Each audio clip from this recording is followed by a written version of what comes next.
Hey, everybody. Thank you so much for joining me and my guest today. My name is Jess Sherman, for those of you who don't know me. And I'm here today with Jenna. And Jenna is mom of four beautiful kids. Hey, Jenna. And they range in age from 2 to 10. So Jenna is a very busy lady. And what we're trying to do here is just share stories of the impact that food has had on kids, try to figure out the piece that food plays in how your child sees the world, experiences the world, how they feel, how they function, how they are thriving. So thank you so much, Jenna, for taking some time to share your story with us. Take us back. So your oldest is 10 now. But can you take us back to when you first kind of dove into this and decided, okay, we need to make some changes? What was life like and when was that? Well, the first time we as a family, I guess, explored the idea of food playing a part in behavior and that sort of thing was when my daughter was, oh goodness, maybe 4 or 5. And I had a friend who had taken her kids out for food testing with a naturopath, and I kind of felt like that made sense to find out if there were any foods that should be removed from the diet or whatever, just in case if that would help her thrive as a child. And I mean, she was just a normal child. There wasn't anything really major. It was more of a preventative thing, if anything, that I was thinking. I thought, like, if food can help her, or if it's going to like hurt her as she's growing, then I'd like to know before we encounter any real issues. Right. So so with my son, he's almost 8, and I think it was shortly after his 3rd birthday that we started noticing that he seemed to be constipated and was having lots of accidents. And it took us a while to figure out like what was going on, and it turned out that what we figured was really happening was he was holding, like trying, like, it's not that he was constipated, but he was trying to hold it. And we ended up seeing all different healthcare professionals. My first thought was food, and I knew of an osteopath that was easy to get into. His suggestion was to go to a pediatric homeopath. So that was our next step. From there, I mean, goodness, we tried, like, we saw a pediatrician at the hospital. She instantly, without even talking to our son, diagnosed constipation. She suggested an enema and putting him on laxatives for 6 months, see how that goes, like the Laxaday, that type of thing. And she didn't even ask him a single question. And I felt so upset leaving that appointment. We actually had a chiropractor appointment that same day. And so anyway, all this to say, we saw different healthcare practitioners just in attempt to try to kind of get some answers. It wasn't until I went to see our family doctor, and I made an appointment for myself to go just to talk to her about my son and just explain what was happening. And that was the most helpful thing. I ended up going to see her a number of times. Just a couple times a year I would go. This was over the course of maybe 2 or 3 years. And a few things that she said, the first thing that she pointed out was that she said, this sounds a lot like anxiety. And that was the first time I had thought of that. I had never considered that anxiety was, I don't know if it was the cause or another symptom, but just a part of this, a part of the puzzle, this picture that we were looking at. And when we discussed kind of his symptoms and everything, it really made sense. Just the things that we were seeing in him and his behavior, a lot of anger, a lot of aggression, really grumpy in the morning, like every morning waking up super miserable, and just the slightest trigger. It could be anything. It could be nothing. And he would just fly off the handle, like throwing things, kicking. Like it almost feels surreal to describe that now, because we've come so far since then that it feels far away, which is kind of exciting to say. Yeah. But yeah, that's what we were seeing. Anyway, her first suggestion was to keep his routine very, very simple. Cut out any activities, basically stay home. She said stay home and keep his schedule very, very simple. My parents started helping with the activities for his older sister. It took 6 weeks, and he was doing so well. He was doing really well. One of the things I love about this, I love that you had that. You could go to somebody, your doctor in this case, and she helped you kind of stand back and see your child as a whole, right? And it's not everybody who will help you do that, right? To see the connections between what's going on in their life and how they're feeling in their body and the symptoms that they're showing. It's amazing that you had that. Yeah, she was really great. It was really, really helpful to go see her. And she would say things, and she pointed out things about him, just about how he seems to be a very sensitive child, and just how special that is in a way. Like she painted it in such a beautiful way, and said, like, everybody has something, right? Like, everybody struggles with something. Nobody has it all figured out. And this is something that he'll probably, like anxiety, he'll probably struggle with this throughout his whole life. And so it's a matter of figuring out what are the tools that we need that work for him, that he can use to cope and manage this and live and be and thrive, you know?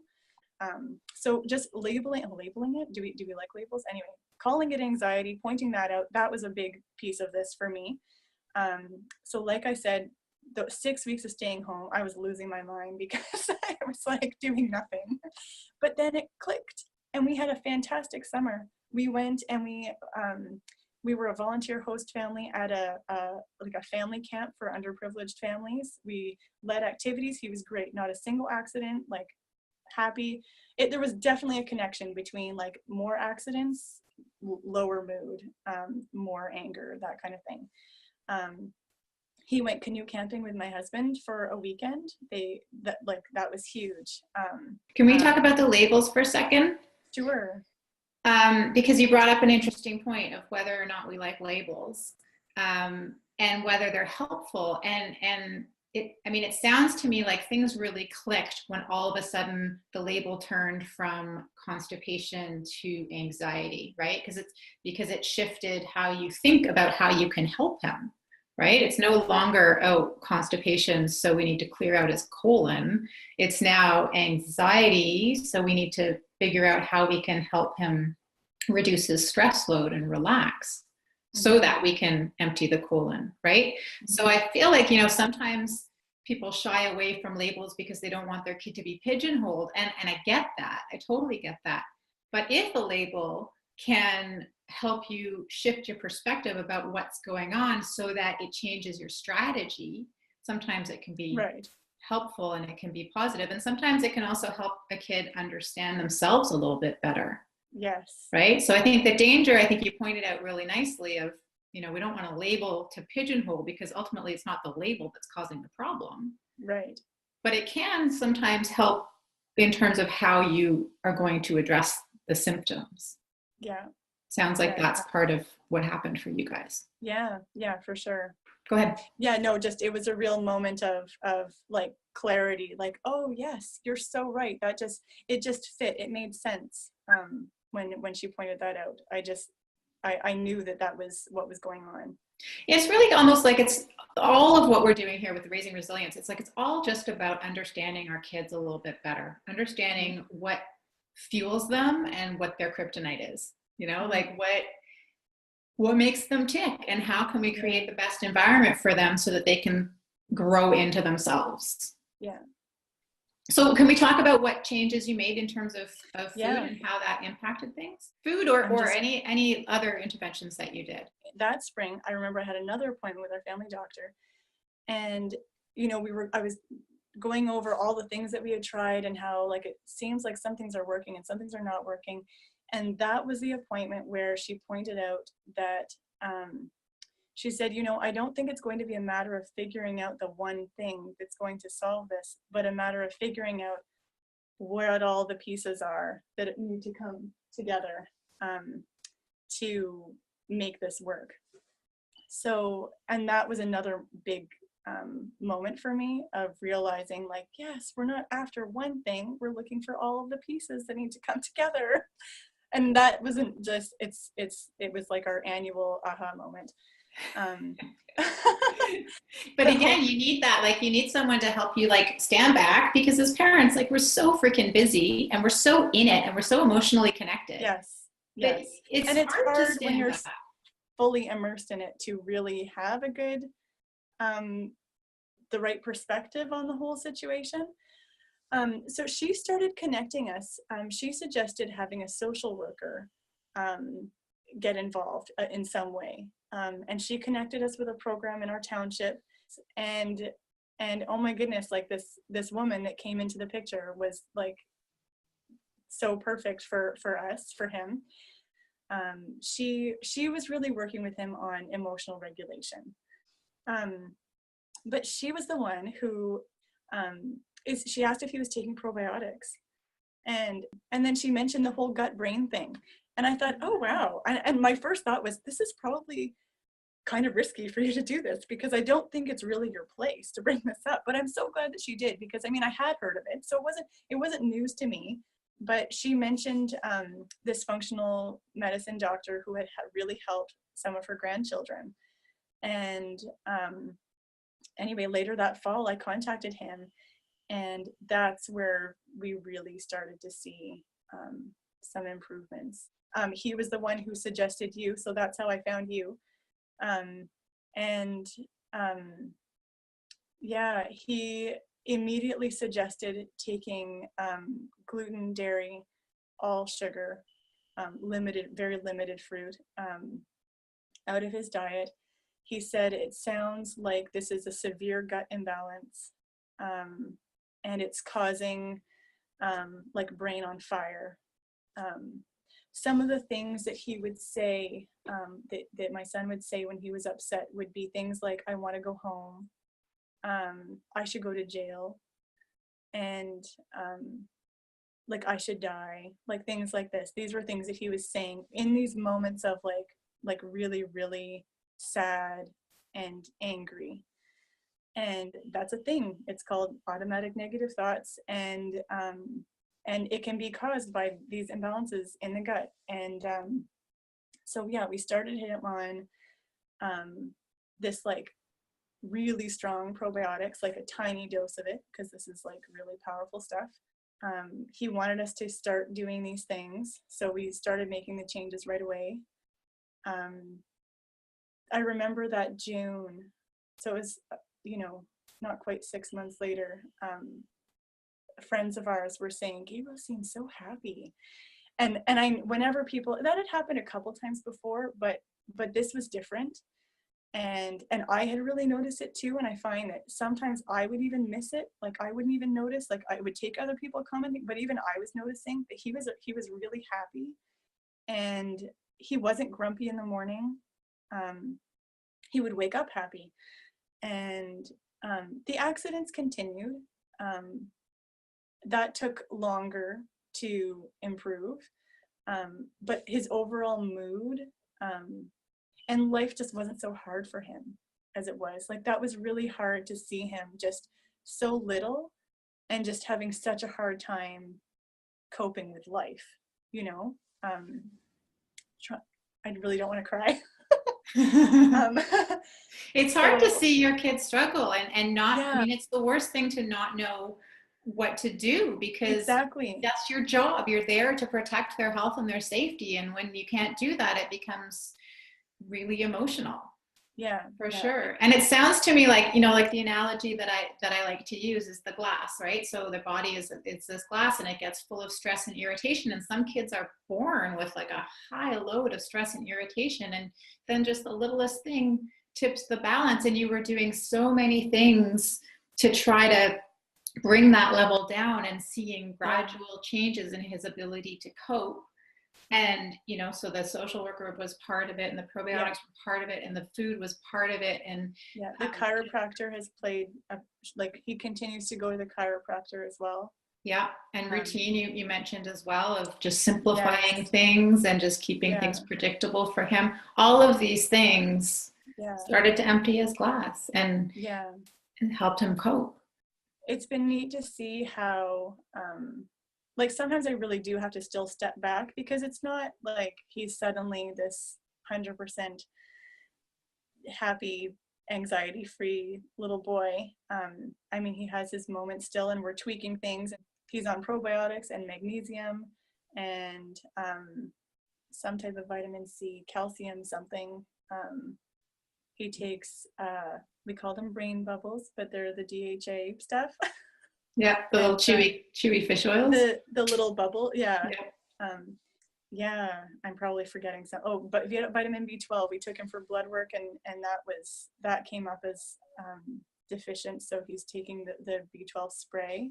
It's a beautiful example, I think, Jenna, of how supporting his body with these nutritional supplements and with getting rid of the things that were irritating him, whether they were foods or too much stuff around, or too many things to do or whatever, helped his stress tolerance. Right? Removing the irritation, improving the body's ability to cope. And part of the message that I'm trying to get across is this nutritional piece is so foundational. Like, if your body is not healthy and strong and has all of the building blocks for your stress response to work, you can't cope as well. Right. And so I think the journey you've been on is a really nice example of that, of between reducing irritation and improving the body's stress tolerance, he can function better. And what a gift you have given him to help him. I mean, he's 8 now, right? He's almost 8. Almost 8. November, So he's now at that point of like, soon he's going to have to take this on himself, right? But what a gift, now that you understand his body better, you can now teach him more about himself. One of the things, in your email, you asked about, like, how was it different before versus now in terms of like just our life as a family. And there were so many things that it felt like we couldn't go places. He couldn't go on a camping trip with his dad. But also family outings, like it was a real deterrent to really doing anything. And we also never knew, like, something might happen and maybe he'll get upset, and just, we don't want to go there. So, and now we don't really have to think about that as much. Like, he does still have accidents on occasion. That's not totally resolved. And what I was saying earlier, like, he's taking all this stuff and I give it to him twice a day, but there have been times that I forget in the evening for like a few weeks at a time it's happened, and I'll start to really see the impact and think like, oh my goodness, I really need to get back on track. Like, I'm human. and it's hard. Raising 4 kids. It's busy. So when I see that, when I kind of get back on track with making sure, being really diligent about giving him his supplements as often as he needs them, and then I see the improvement that it makes, like, I'm reminded, right, this really is doing something, and it really does make a difference. And then, like, the comments from other people, he's involved in a few activities, and then hearing like, one of them is with a good friend of mine. She's made comments about, like, what a huge difference it is, what a huge difference she's seen in his behavior in the group. And last fall we signed him up for parkour at one of the gymnastics places in Ottawa, and that was something that I wouldn't have even imagined doing before, but and he loves it. He gets a little bit nervous before starting each session, but he goes, and and he loves it, and he's doing really well. And I think it's good for him because he loves to climb all the things. So Oh, that's it's so really, amazing. And it's yeah, amazing that he can recognize nervousness, but yeah. not have it be crippling anxiety. Right. I read a book. It was just a little book for children. I forget what it was called, but it was talking about anxiety. And one of the analogies it gave was that when you're feeling really anxious, it's like, you know, when you look at a body of water, like a lake, and it's a really calm day, and the water reflects the sky and the tree line perfectly, and everything's clear. Well, that's when you can see everything really clearly, right? But if you throw a rock in, or if the water's dirty, or if there's stuff on it, or if it's windy and it's wavy, it's not reflecting reality as it really is, right?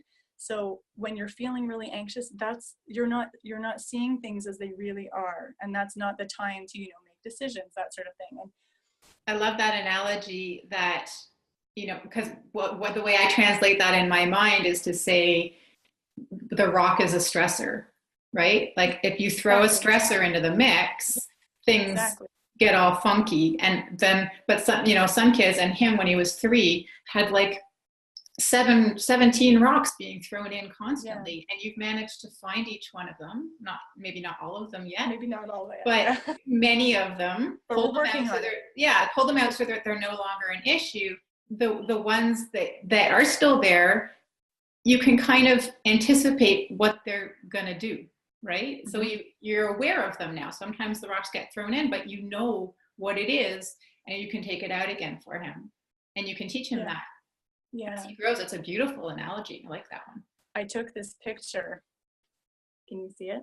It's upside down. No, these are his feet up here. He's not upside down. Yeah. And I took this picture just thinking like, oh, I can see his reflection. But then when I really looked at it, I thought, this is so reflective of this journey that we're on, because it really shows how unclear everything is. Yeah. But now he's just so happy. Yeah. That's amazing. I thank you so much for sharing your journey. I think it's a complicated one, but it highlights so nicely that this really is a journey. It's about tuning into our kids, and the stress load that they're under now is higher than it ever has been before. And so it's kind of more complicated for us as parents to tease it out and try to figure it out for our kids. But I think it really comes down to that, right? You need to figure out the stressors and relieve them as much as you can. And then on the other side, improve the health of the body so that it has a higher stress tolerance and it can handle those rocks being thrown in periodically, because they're going to be. Yeah. And getting all the support too. For a while, I was calling it Team Gabriel. Yeah. It does. We have a new team member. It does take a team. It takes a village, right? I mean, we all kind of know that. And in our little isolated way, we can forget that sometimes. But coming together in community is so, so critical. And some of the improvements, like you mentioned, you didn't really notice until people commented. Yeah. And so you needed that reflection as well. Yeah, exactly. Amazing. Thank you so much for your time, Jenna. I really, really appreciate it. I think it's a very inspiring story, and you're going to inspire a lot of parents with it. Thank you. Anything else you want to say? I hope so. We're still trucking away. It's a lifelong journey, right? As we all are. Yeah, exactly. But what would the trajectory have been like if at 3 you said, oh, it's constipation, he's going to be on laxatives forever? And we homeschool, which I don't think has come up. And I kind of wonder what might have happened too had we sent him to school. What kind of labels would have been put on him there, because he's really, really bright.